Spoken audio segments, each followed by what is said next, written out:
Hello, everyone. Welcome back to SALT Talks. My name is John Darcy. I'm the managing director of SALT, which is a global thought leadership forum at the intersection of finance, technology, and public policy. The SALT Talks are a digital interview series that we started during this work from home period with leading investors, creators, and thinkers. And really what we're trying to do during these SALT Talks is replicate the experience that we provided our global SALT conference series, which our guest today has attended in the past, I believe in 2017. Welcome Governor Jeb Bush to SALT Talks. Governor Bush was the 43rd governor of the state of Florida, serving from 1999 to 2007. He was the third Republican elected to the state's highest office and the first Republican in the state's history to be reelected. He was also most recently a candidate for the Republican presidential nomination in 2016. During his two terms as governor, Governor Bush championed major reform of government in areas ranging from healthcare and environmental protection to civil service and tax reform. And under Governor Bush's leadership, Florida established a bold accountability system in public schools and created the most ambitious school choice program in the nation. And Governor Bush really presided over the economic boom that now defines the state of Florida. He's also known for his leadership during two unprecedented back-to-back hurricane seasons, which brought 8 hurricanes and 4 tropical storms to the state of Florida in less than 2 years. Governor Bush previously served as a presidential professor of practice at the University of Pennsylvania. He also served as a visiting professor and fellow at Harvard University, an executive professor at Texas A&M University, has been awarded several honorary doctorates from collegiate institutions across the country. Governor Bush currently serves as the chairman of Finback Investment Partners, LLC, as well as of Dock Square Capital, both merchant banks which are headquartered in Coral Gables, Florida. If you have any questions for Governor Bush during today's talk, a reminder that you can enter them in the Q&A box at the bottom of your video screen on Zoom. And hosting today's interview is Anthony Scaramucci. You might have heard of him. He's the founder and managing partner of Skybridge Capital. He's the chairman of SALT. He also helped support Governor Bush's nomination for president in 2016 before eventually joining the Trump campaign. But Anthony, I'll turn it over to you for the interview. Yeah, Jeb, I don't know if you caught that. You might have heard of him. Okay, that was the first shot at me to get the SALT Talk started. Okay, just want to make sure you know that, Jeb. You're in the middle. You're in the middle of a crossfire. Okay. I don't know if it's famous or infamous, Governor, but people have heard of him. Here he goes. Jeb, I miss you, man. I miss you. Those were good days back in 2016. So I want to go back, way back, and we always ask this question about something we couldn't really find about you on Wikipedia or something that's been written about you, but just something about your life that you would like to share with us that we just wouldn't know. And you have one of the more well-covered families in the world, for that matter. As an example, why did you go to the University of Texas? Many of your family members, including your dad, went to Yale after Phillips Andover Academy. Why did you decide to settle in South Florida versus staying in Texas? Tell us some of those things before we get started on some of the core policy stuff. Anthony, it's great being with you and John. I look forward to the dialogue between you guys. But first of all, the Wikipedia thing is interesting. When I was running, I was at a Rotary Club in Manchester, and this guy gets up, and I went on Wikipedia to see if I had anything in common with our guest speaker. And it turns out we do have 2 things in common. Like me, he's an avid rock climber, and he just wanted to be a Hollywood movie star, either of which is true. So it turns out there's a game, unemployed kids that have Cheeto stains on their t-shirts in the basement of their parents' home play the game of how long you can keep something that's not a fact on someone's Wikipedia page. And they play this game constantly. And so that was somehow deleted later on.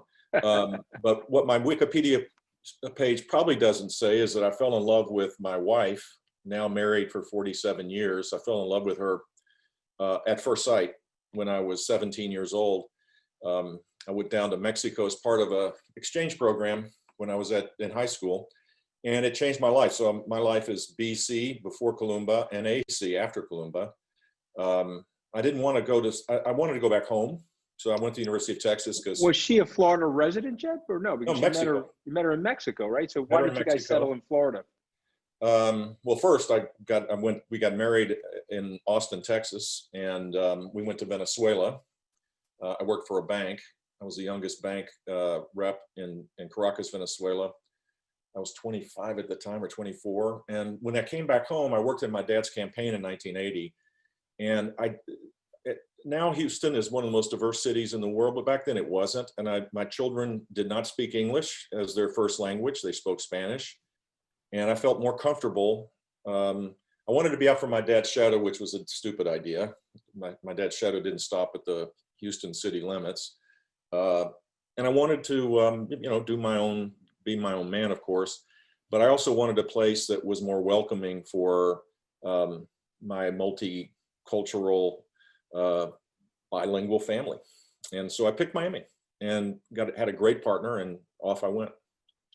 And Miami, for that matter, is blessed to have you. So is the state of Florida. And as John mentioned, I think these are just important stats. You reduced taxes by $19 billion in the state of Florida. You vetoed $2 billion in spending, and then while you were doing that, you simultaneously increased the reserves from $1.3 billion to $9.8 billion, and you were known as the education governor while you were doing all of that. So lay the groundwork for us about that time in your life where you were executing policy that was actually enhancing the quality of life of people, and take us to where we are today in terms of the body politic, and how do we get back to that time? There were a lot of governors doing bigger things back then, in the 90s and the early 2000s for sure. And politicians were rewarded for advocating bigger ideas and then executing on them. When I campaigned in 1998, I laid out what I wanted to do in vivid detail. It was very controversial at the time, but it gave me a mandate to do it. And as part of it, I went to visit 250 schools as a candidate. I was all in. I mean, and now policy has taken a way back seat. It's the total back of the bus. And now you're rewarded for how angry you are, or how you can, understand people's legitimate angst and anger in this country today, rather than saying, here are a set of policies that if we fix this, your anger will subside because your life will be better. So that change is a cultural change. It was very different when I was governor, and we need to get back to it. Our democracy doesn't work if it's all about yelling and screaming at each other. The debate was a good example of it. Maybe, I don't know, it was heartbreaking. I couldn't watch the thing. It was so sad that we've gone so far away from the advocacy of ideas that can make a difference in people's lives. So Jeb, just more of a philosophical question for me, because I'm really trying to figure it out myself, and I'm curious about your opinion. Is it a top-down thing, or a bottom-up thing, or a combination of the two? Would better leadership make the difference, or would better policy, or what's your sense of all that? I think a lot about this, because I do think it's bigger than the current occupant of the White House. I think it is a cultural phenomena. Two things are happening. Our culture has changed. The baby boomer generation, which I'm a part of, has kind of run its course. And there is a new culture that is more vulgar, more hateful, I think, more antagonistic, less caring about our fellow man. And then there's a lack of a shared identity that is the shared identity that really is the glue that keeps America going, has eroded. The combination of those two things, I think, create the political environment, not the other way around. Politics is a reflection of our culture. Right. It isn't a leading indicator of our culture. So I think there's a cultural shift that's going to happen, and it's going to happen now. We're in the midst of it, and hopefully it'll be more unifying, more caring, more loving. I think Gen Z and millennials will lead the way. They're much maligned, particularly by people my age. I don't think we got a whole lot to be bragging about, to be honest with you. I don't know why we're out there saying how bad the next generations are. We screwed it up, and now we have the politics we have. So the good news, Anthony, is, in my mind at least, culture isn't linear. We're not going to march off a cliff. There will be a spark, as there has been in the 60s, and there was in the 19th century with the Second Great Awakening that created the beginnings of the prohibition movement, the abolition movement, the women's suffrage movement. The progressive era of the early 20th century all started in the 1830s. And it was a religious revival that did that. And it was a unifying thing for the country. We'll have something, it may not be, a religious revival, but we'll have something that I think will alter our course for the better. Just want to ask another question on this topic because I think you're very insightful. Your dad's generation, Bob Dole's generation, they all went to war. There was 40-ish% of the country that was either tied to a serviceman. They were either in the servicemen and women. They were either in the war or they were tied to it. Meaning my grandparents had 2 children in the war. My uncle Anthony, who I'm named after, was on Normandy Beach. He survived it, thank God. But they then come home and they feel that connectivity, whether they're in North Dakota, Florida, Texas, or New York, they were tied to each other. And there was esprit de corps there. And there was to use an old word, a forgotten word, a noblesse oblige. Growing up where I did, I don't even know how to pronounce the goddamn word, but you get the point that I'm making. And so do you think that we've lost that national commitment? Do you think there's a way to get people to do that again? It doesn't necessarily have to be go into the military, but is there some kind of unifying thing that we should be thinking about that helps us reestablish that national identity again? Yeah, it's a great question. And the greatest generation certainly had that. And that has eroded. The shared identity that defines what it is to be an American has eroded. I don't think there's one thing that we can do. I think there's a multitude of things we have to do. One is to restore civics education in our schools. If you don't know your past, it's kind of hard to know the present or what the future looks like. 2, in the political world, I think we need to support the candidates that are trying to find a common ground to solve problems rather than make a point. They have to be rewarded. You can't punish, you can't defeat people that are focused on the shared identity. 3, I think it's really important to recognize that there are 2 Americas, and it's not based on race as much as it's based on class. If you look at the book, Charles Murray's book, Coming Apart, it's just breathtaking, the changes that have taken place in the last 30 years. The haves, those that have intact families, those that are college educated, those that have higher incomes, are living the best life ever in American history.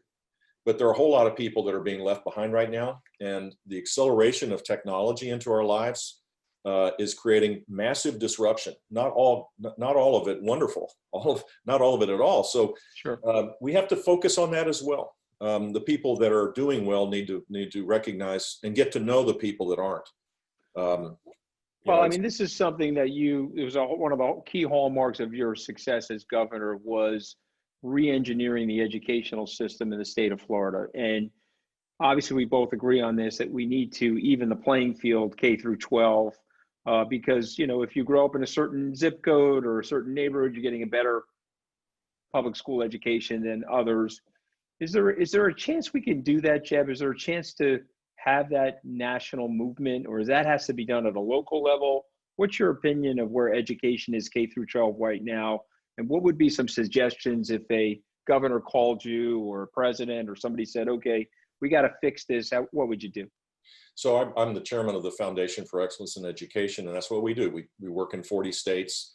It is a state policy drives education.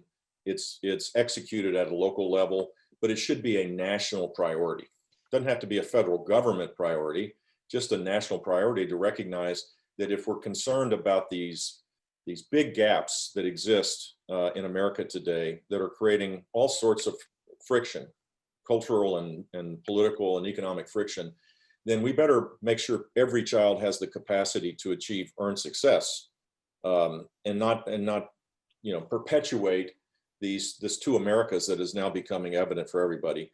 So the things that we should do is to have, I think, a command focus on pre-K to 3, so that every child is functionally literate by the end of 3rd grade, because that's when you start your reading to learn. In 4th grade, you're learning how to read up till 3rd grade. And so ending social promotion, putting a real emphasis, particularly on low-income families, being able to access universal pre-K with a command focus on reading is really important. That would be step number 1. Step number 2 is there should be equity in funding. Some states have it, many states don't. There should be access to high quality schools, and they should be funded equitably. And then 3rd, I think there needs to be a recognition that college is not should not be necessarily the aspiration for everybody. The focus ought to be on college and or career readiness for high school. If we did those things and made it a real commitment, and parents be given more choices, particularly low-income families, I think we can resolve this. The idea that somehow that we are systemically incapable of allowing people to rise up, that the challenges are just impossible, is so self-defeating, so dangerous. And I think we have to kick that out of our discussions. The left seems to be obsessed with this, that life's not fair, therefore we can't do anything about it. And that is dangerously pessimistic.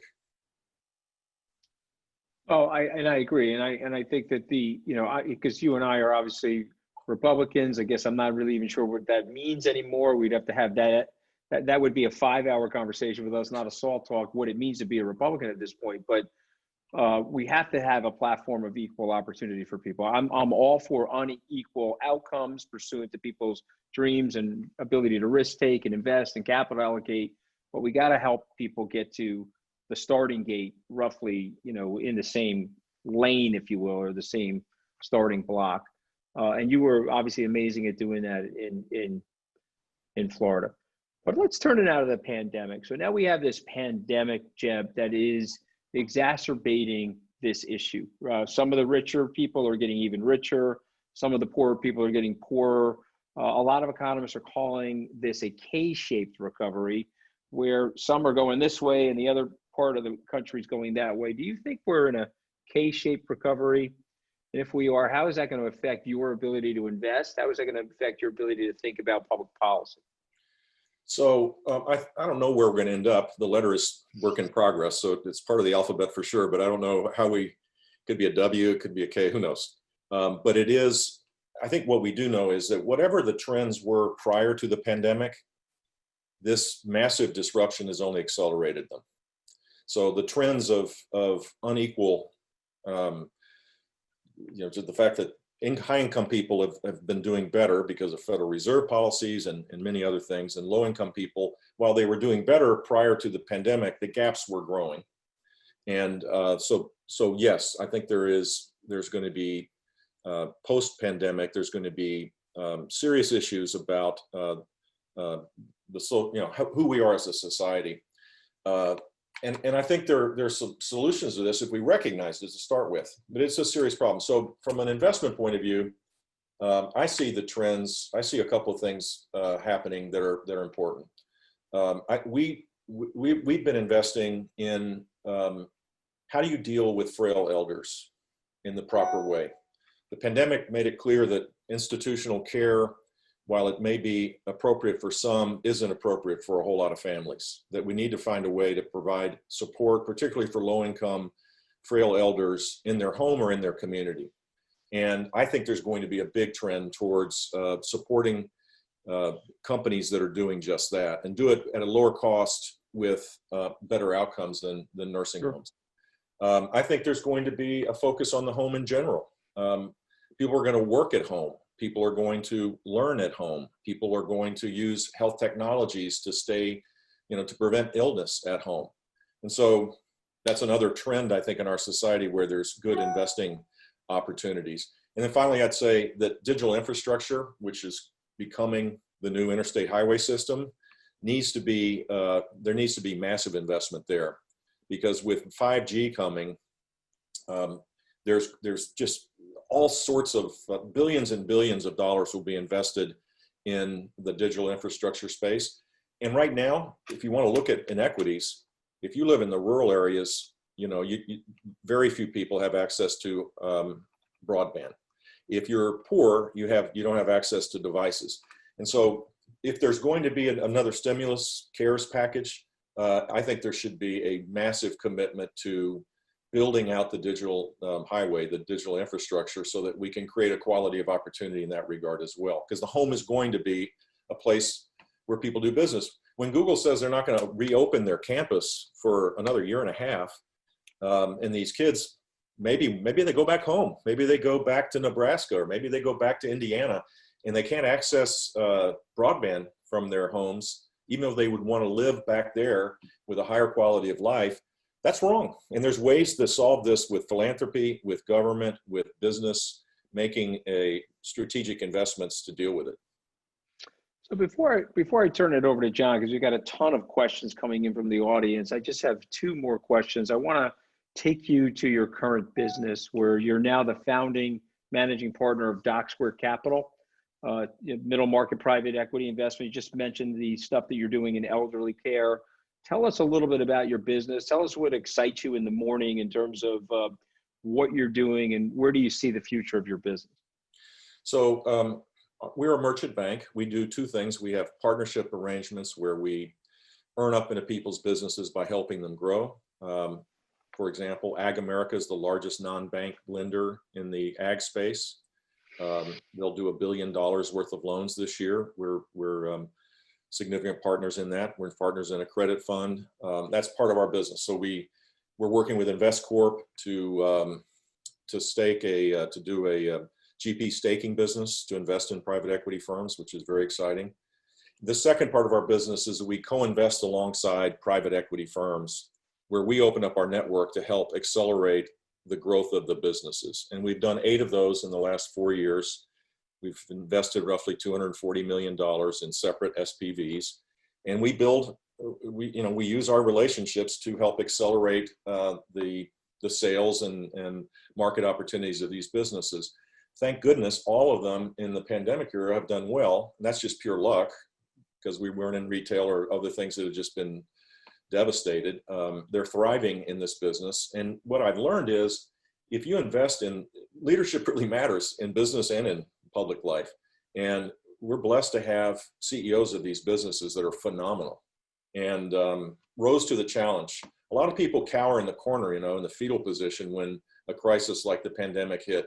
And the real leaders step up. Stop talking about my colleague John Dorsey, Governor. You can't do that. I mean, there's just too many people on the call. You're embarrassing the poor kid when you talk about the fetal position. I'm glad he stopped sucking his thumb and came out from the corner.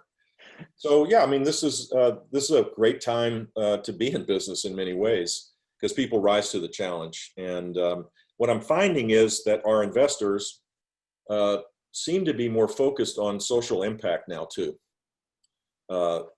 Where that trend may have accelerated in the COVID era as well. People want to make money. They want to make a difference too. They're seeing the challenges our country's facing, and they want their investment to be purposeful as well. So Jeb, my last question, then John, I am going to turn it over to John. I want you to, because you're a very thoughtful guy, you're a policy wonk, you're an entrepreneur, obviously a professor. I want you to imagine the best of America and where America could be in 10 years if we start thinking about the better angels of our personalities and the better angels of our experience as Americans and the greatness of our natural resources and et cetera. Tell us a vision of America that you think we could have if we start to go in that more unifying direction. During this really depressing time where our politics, we're in a serious economic hardships for millions of Americans. We have a pandemic that's scaring everybody. Our public leaders haven't been able to rise to the occasion like you would want in a crisis like this. All of this is going around, and it's depressing. But I think it was in April, I'm not remember exactly when it was, my vision of what America is and can be is watching SpaceX go to the space station. Sure, over Memorial Day weekend, no less, right? But, yeah. Unbelievable. Really cool outfits, very, 21st century spacesuits, elegant design, flawless execution, done at a low cost with massive innovation. To me, Elon Musk is what the inspiring future for our country, and we need more of them. We need to embrace entrepreneurial capitalism and risk taking, and focus on the positive aspects of how that creates more opportunity for more people than any government program ever created. We got to get back to our roots, and then we need to make sure that everybody has the capacity to rise up, and not say the life circumstances make it impossible. If there are problems, fix them, for crying out loud. Stop all of this, them and us, and start focusing on we. Look, I'm confident that that's going to happen. I hope it accelerates after the 2020 election. I'm not smart enough to know what form this will take. It may not even be political. It might just be all of us kind of saying, enough of this. We're going to begin to solve this at the local level. America is a bottom-up country. Maybe we start solving these problems and coming together community by community, and then the world, Washington changes because we've changed. That's my hope. And I think there's enough goodness in America, and there's certainly enough entrepreneurship in America to imagine a really bright future. Well, I appreciate all that. I appreciate that sentiment, and I pray for that outcome, Governor. I'm going to turn it over to John. We got a ton of people here that want to ask you questions. Okay. Yeah, it's interesting that you brought up SpaceX, because it was one of my follow-up questions I was going to ask, is that not only is SpaceX taking people to the International Space Station and going into space, they're also launching thousands of satellites into space to build and basically blanket the Earth in broadband. Lockheed Martin had a similar program that they shut down in 2001 because they didn't see a viable financial future for it. But what types of things can we do, and what type of things are you doing in your business to create that digital highway infrastructure that you mentioned? A Starlink from SpaceX is one example. First responders in Washington have been using it to get broadband in remote areas as they try to fight these fires. But what are initiatives that you're either investing in or that you've seen or observed that you think are particularly promising that we should put resources into? We've invested in the largest privately owned cell tower company in the United States called Vertical Bridge, that's expanding dramatically. Very efficient business. There's the amount of infrastructure necessary for 5G is exponentially more than what we have now.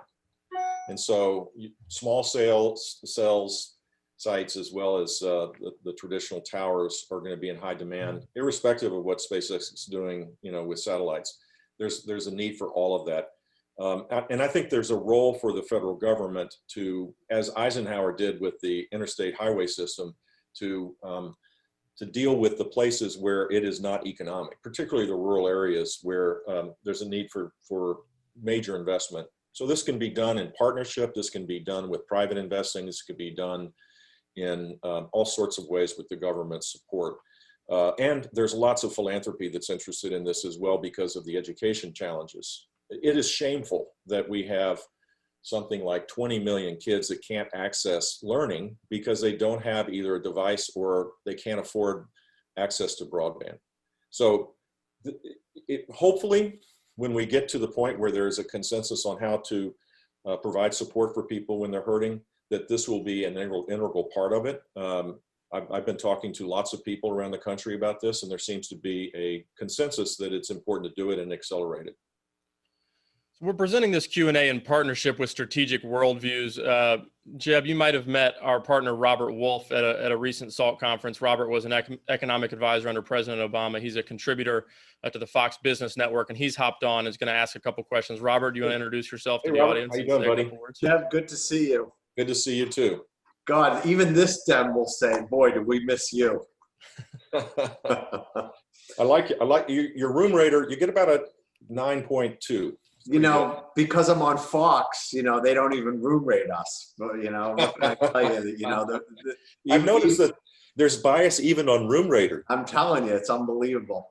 Well, Jeb, I'm very happy to tell everybody I got a 9 out of 10. For some reason, I was at a 1 over a Scaramucci, which was like 111, but then something magical happened. I'm now 9 out of a 10. You've repented, that's why. That's because of your opinion on Donald Trump. Yeah, it's an amazing. We always bring it right back to Anthony.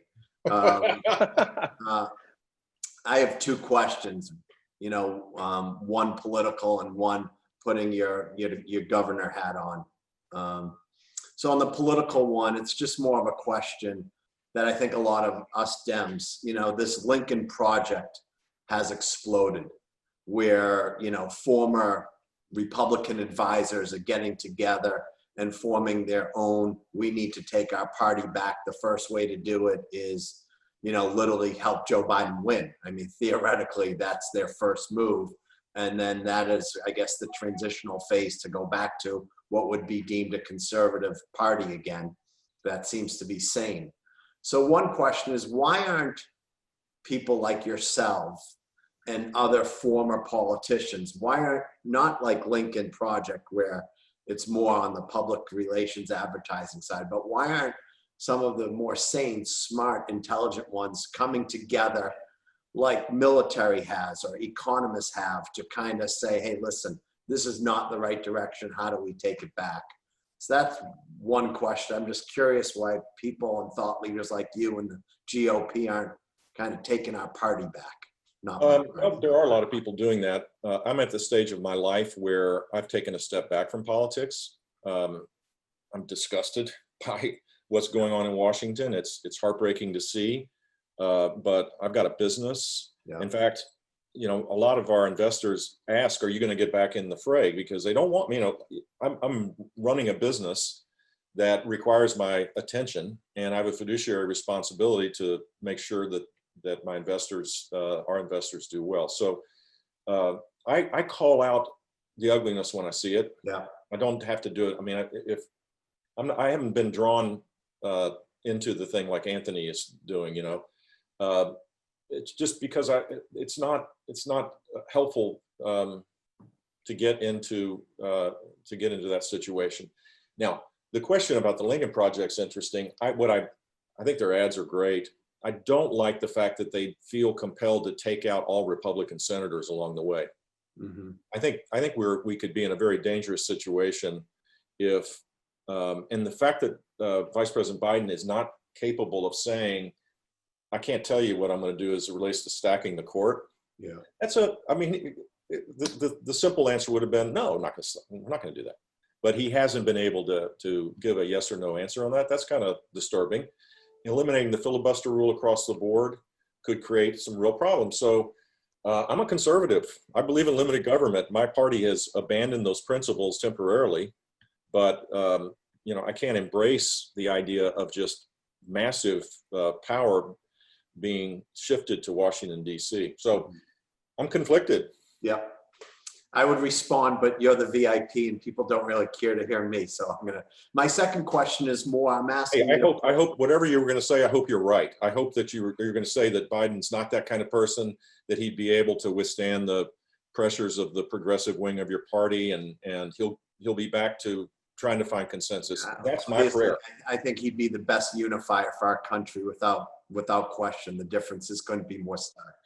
From your lips to God's ears, brother. Yeah. Now, you know, Florida. So Anthony and I and John and Narelle, we've recently had on both Ron Klain and Tom Bossert we've actually had them on 3 times collectively to talk about COVID and everything that they said, away from the PPE and the mask. I'm not talking the healthcare side, but on the economic side, this is where I think Joe Biden's been right. To get a real recovery, it's predicated on reopening and getting our arms around COVID and the pandemic. We all are seeing every day what's happening in Florida, where the current governor is reopening the state completely with, you know, many of us look at without any real protocol. And actually we see a lot of the mayors just really disagree. And we know that the cases are going up and up in Florida. How do you see the right balance between the pandemic and reopening, getting the economy back, which is really the $1 million question that we all need to know and no one has solved for? You know, it's been disappointing that that this has become part of the hyper-partisan, hyper-political kind of environment.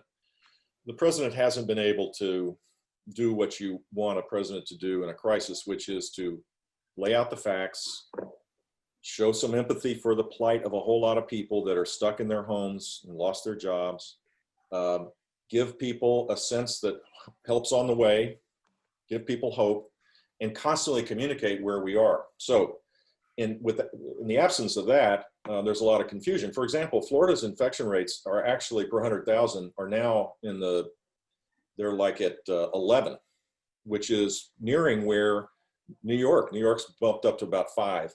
So the states with the biggest problems right now are North Dakota, Iowa. They're all in the upper Midwest.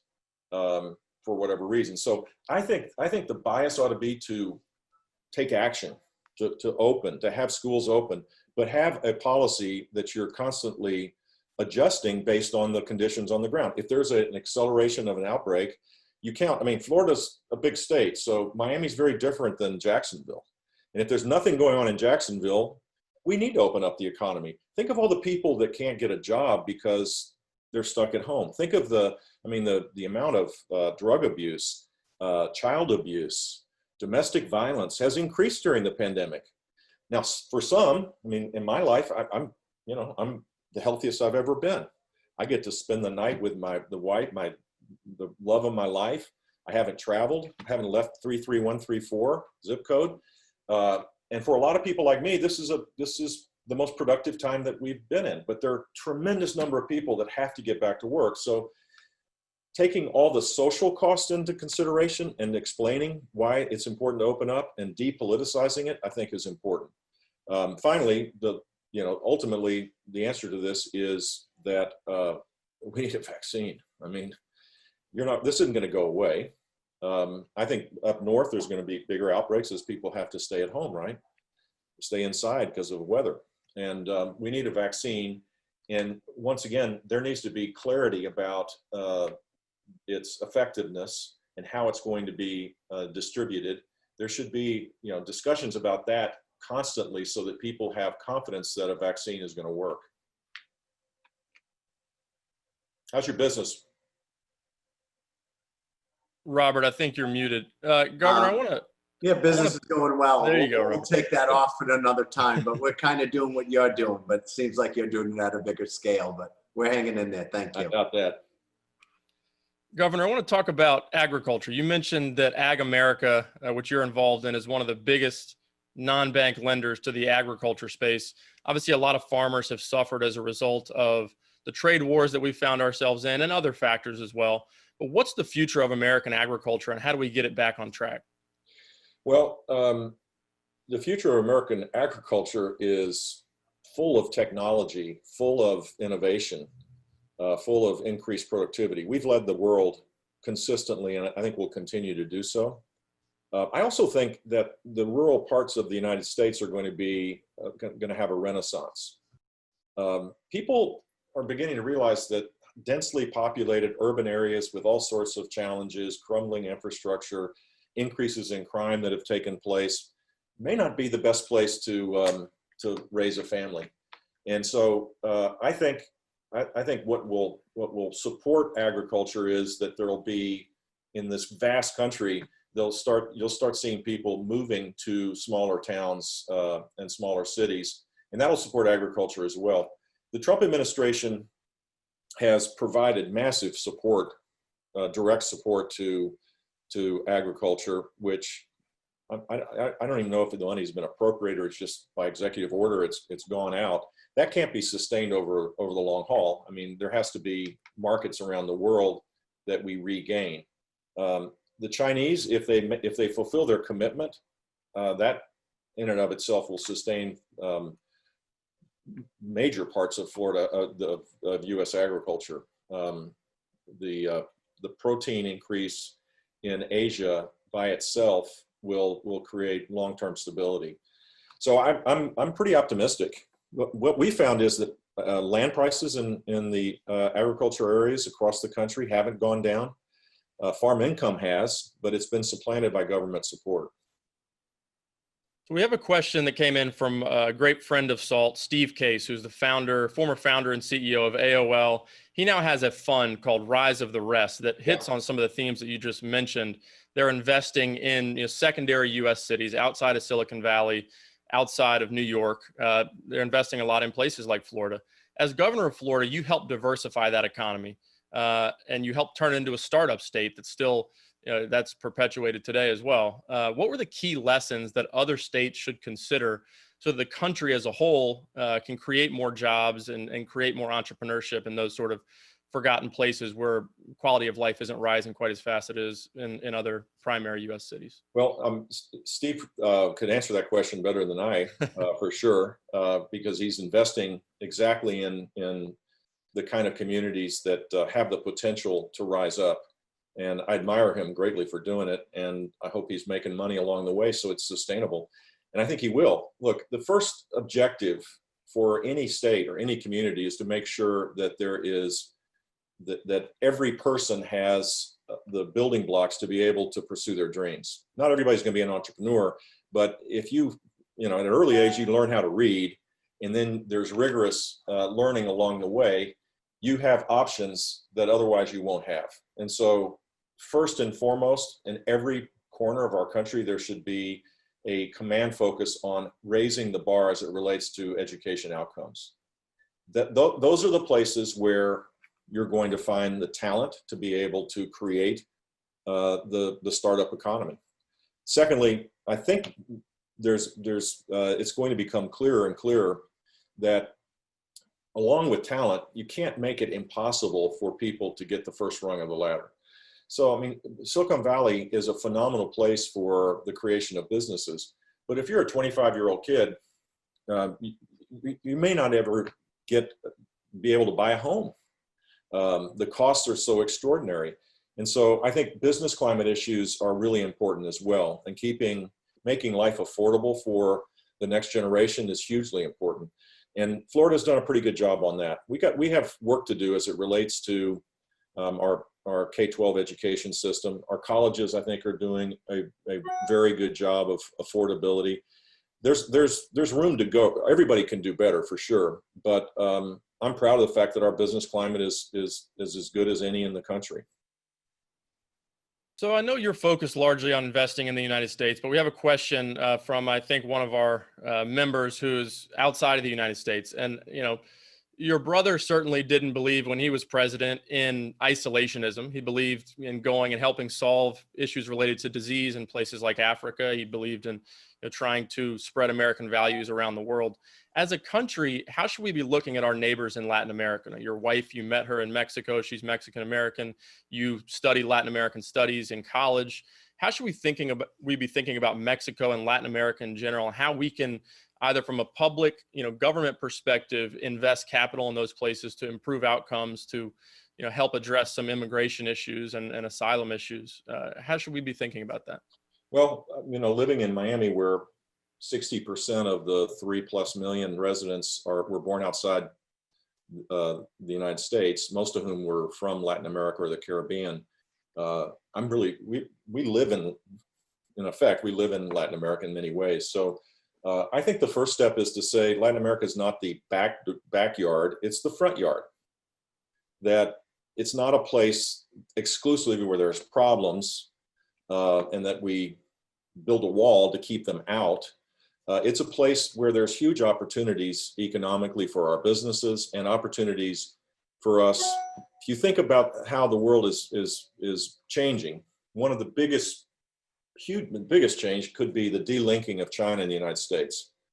Not just technology, but supply chain issues. Certainly politically, that delinking is happening. There's a broad consensus left and right that we need to change our relationship with China, and China's not waiting for us to figure that out. They're doing the exact same thing on their side. So reshoring a lot of manufacturing will be a huge opportunity, and Mexico is poised to take full advantage of that.